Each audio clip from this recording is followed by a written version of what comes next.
Hi friends मु आज आपण मानकु आउ एक कविता पढ़ी शुणेबी। कवितार नाम हूँ सबुज संतक। चारिपाखर सबुज आंतरिकता को काटिदे चली जावाटा कौन एड़े सहज।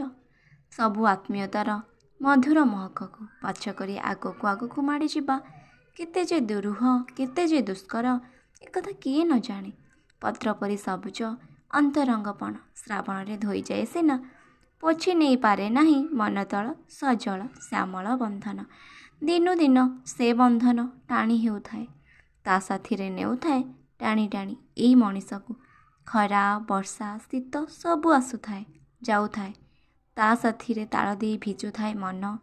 ओदा हाथ पापुलिरु संपर्कर दाना सबु पोछि होई जाए सीना चिन्ह तार रही जाए।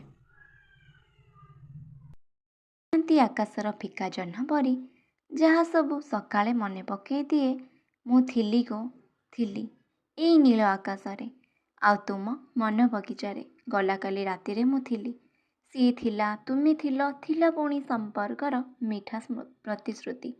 आज मिछ हैला भली लागे सबु तथापि जाए ना सरी। केउठी ना केउठी केही जणे जाकी धरी थाए छातीर केउ गहिरी कोणरे तुमरी स्मृति को तुमरी सबुज स्मृति को संतक करी साइती थाए मन कागजरे।